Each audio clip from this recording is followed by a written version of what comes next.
नमस्कार. गेले एक महिना झालं फलटण तालुक्यामध्ये जो काही फलटण तालुक्यातील जे काही दोन राजकीय प्रमुख गट आहेत त्याच्यामध्ये राजे गट असेल किंवा खासदार गट असेल यांच्याकडून ज्या पद्धतीने गेले एक महिना झालं फलटण तालुक्यात खरं तर म्हणायला लागेल त्याला तमाशाच चाललाय अशा प्रकारचं वातावरण तालुक्यात होतं.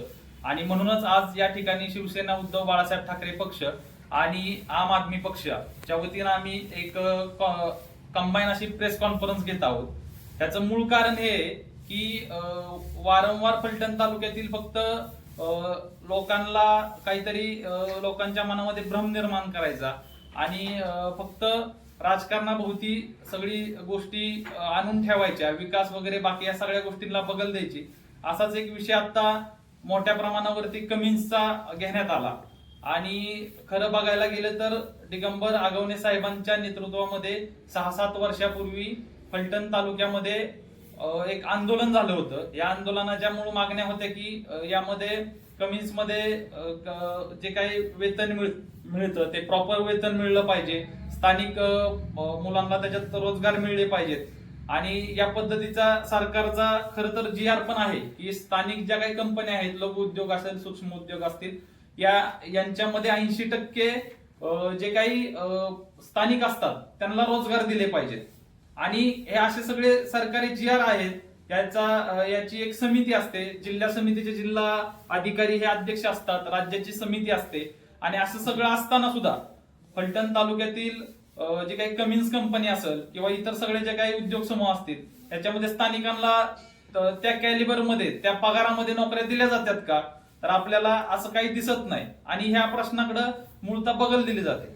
6-7 वर्षापूर्वी दिगंबर आगवणे साहेब हे आज जे काही भाजप पदाधिकारी असतील किंवा माजी खासदार असतील यांच्या समवेतच काम करत होते. आणि मग त्यानंतरनं भाजप सत्तेत आली, इथं खासदार रणजितदादा नाईक निंबाळकर खासदार झाले, त्यानंतर कमिन्सचा प्रश्न आटवला नाही का?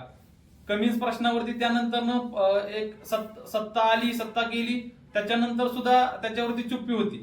आणि आता त्याच्यानंतर अचानक परत एकदा कमिन्सचा प्रश्न ऐरणीवर आला, कामकाज मंत्री आले, कमिन्सचा पॅनल घेऊन बसण्यात आलं आणि कमिन्सला टाळे ठोकू, कमिन्सवरती आंदोलन घेऊ अशा वल्गना करण्यात आल्या.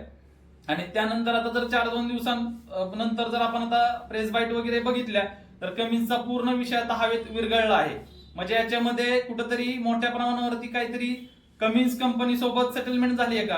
कारण की अलीकडचा जर स्वर बघितला तुम्ही तर ह्यांचा स्वर पूर्ण बदललाय.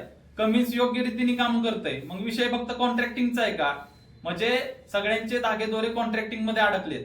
आम्हालाही 4 कॉन्ट्रॅक्टिंग मिळालं तर आम्हालाही कमिन्सचं काही अडचण नाही, वावगं नाही, असं चित्र सगळं आता तालुक्यात दिसतंय. कारण की फक्त आणि फक्त तरुणांना काहीतरी चुचकारण्यासाठी कमिन्सचा मुद्दा उपस्थित झाला असं मला वाटतं. त्यानंतर दुसरा विषय असेल फलटण कत्तलखान्याचा, तोही सातत्याने ह्या तालुक्यामध्ये उचलला जातो. बावनकुळे साहेब ज्यावेळेस फलटणला आले त्यावेळेस विविध संघटनांनी नीरा नदीचं पाणी कसं प्रदूषित होतंय, कत्तलखान्याचा कसा दुष्परिणाम आसपासच्या गावांवरती होतोय हा विषय मांडला होता. मग त्यांनी त्यावेळेस त्यांच्याकडे तक्रार अर्ज दिले, त्यांनी नीरा नदीचं परीक्षण केलं. त्याच्यानंतर काय झालं, केंद्रात राज्यात भाजपचं सरकार त्याही वेळेस होतं, आजही आहे. मग कत्तलखाना का बंद पडत नाही फलटणचा? कारण की कुठलाही विषय या तालुक्यात मिटवायचा नाही. त्यानंतर जर तुम्ही बघितलं तर हा सगळा जर प्रपंच बघितला तर हा एक नुरा कुस्तीचा डाव आहे. गेले 20-25 वर्ष झालं या तालुक्यामध्ये एक नुरा कुस्ती चालू आहे. नुरा कुस्ती म्हणजे काय, एखादा बनावटी पैलवान बोलवायचा आणि त्या पैलवानासोबत आपण कुस्ती खेळायची आणि मग फड मारल्यासारखं मांडी थोपटून उड्या मारायच्या. अशी नुरा कुस्ती गेले 25 वर्ष ह्या तालुक्यात चालू आहे. आणि म्हणूनच या तालुक्यात सत्तांतर होत नाही. खऱ्या अर्थानं विरोध करणारा किंवा सामान्यांच्या विषयाला हात घालून त्यांचे प्रश्न मिटवणारा विरोधकच ह्या तालुक्यात नाही असा आमचा आरोप आहे. त्याचबरोबर जर तुम्ही बघितलं तर सगळ्यांच्या वल्गना केल्या जातात की आम्ही कारखानदारी तालुक्यामध्ये उभा केली. तुम्ही कारखानदारी उभा केल्यानंतर त्याचा फायदा काय झालाय तेव्हा? आज आपल्या फलटण तालुक्याच्या चारी बाजूला शरयू साखर कारखाना असेल, साखरवाडी साखर कारखाना असेल, श्रीराम साखर कारखाना, गोविंद दूध डेअरी आहे, स्वराज दूध डेअरी होती, त्याच्यानंतर KB एक्सपोर्ट आहे, कमिन्स आहे. एवढ्या सगळे कारखानदारी उभा राहून सुद्धा कमी कॅलिबर मध्ये लोकांना, मुलांना तिथं काम करायला लावलं जातंय. आज जर तुम्ही गौंड्याची हजेरी बघितली की जो बिगाऱ्याची की जो अनस्किल्ड असतो त्याला सुद्धा 700 रुपये हजेरी, आणि मुलांकडून 12-15 हजार रुपयामध्ये काम केलं जातंय. इंग्रज सरकारच्या काळामध्ये ज्या पद्धतीने फक्त लोकांना जगण्यापुरतच भत्ता दिला जात होता ना, त्या पद्धतीचं स्ट्रक्चर ह्या तालुक्यात उभं आहे. आणि त्यामुळे इथला तालुक्यातल्या तरुणांमध्ये किंवा शेतकऱ्यामध्ये कष्टकऱ्यामध्ये कुठेही सोबत आलेली दिसत नाही. एवढी सगळी कारखानदारी येऊन झालं काय, तर हे मालक जे हे कारखानदार होते ते श्रीमंत झाले, त्यांचे मोठमोठे महाल या तालुक्यात उभा राहिले, पण कुठल्याही शेतकऱ्याच्या पोराच्या कष्टकऱ्याला किंवा नोकरदाराला एक फ्लॅट 1 गुंठा जमीन घेता आलेली नाही. त्याचा फक्त उदरनिर्वाह ह्यात भागतोय. त्याच्यामध्ये मानसिक गुलामगिरी पेरण्यात आलेली आहे. त्यामुळे त्यालाही आपल्याला फक्त ह्या तालुक्यात जगायला मिळतंय आणि तेच पुष्कळ आहे अशी काहीतरी भावना झाली. आणि म्हणून आज या ठिकाणी या सगळ्या गोष्टींना वाचा फोडण्यासाठी आम्ही या ठिकाणी संयुक्तिक प्रेस कॉन्फरन्स घेतली. यामध्ये जर बघितलं तर कारखानदारीच्या बाबतीत फलटण तालुक्यामध्ये स्वराज साखर कारखाना असेल, श्रीराम साखर कारखाना असेल, शरयू असेल किंवा साखरवाडी असेल, यांनी किती दर दिला? माळेगाव सारखा 3600-3700 रुपये, सोमेश्वर सारखा 3800 रुपये दर ह्यांना द्यायला जमला का?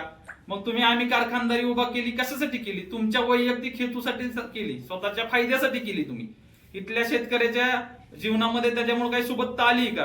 केबी एक्सपोर्ट सारखा आपल्या इथे एक कंपनी आहे, ठीक आहे, कंपनी वाढली मोठी झाली, कौतुक आहे, पण त्या ठिकाणी कॅलिबर प्रमाणे पगार दिले जातात का? 8 तासाच्या कामाच्या ऐवजी 12 तास काम करून घेतलं जातंय का? किती रुपये तिथं दिले जातात? आणि मग याच्यामध्ये त्यांचे जे काही या सगळ्या साखर कारखाने असतील किंवा या संस्था असतील याच्यात या सगळ्या कामगारांचे इन्शुरन्स काढलेत का? त्यांचे वैद्यकीय इन्शुरन्स असतात किंवा यांना बोनस दिला जातो. त्या सगळ्या गोष्टी दुसर आहेत. त्यानंतर मोठ्या प्रमाणामध्ये फलटण तालुक्यात रेल्वेचा एक विषय सातत्याने सांगला जातो. रेल्वे आली. फलटण तालुक्यातील आपल्या आगारामध्ये 120-130 बसेसची रिक्वायरमेंट आहे.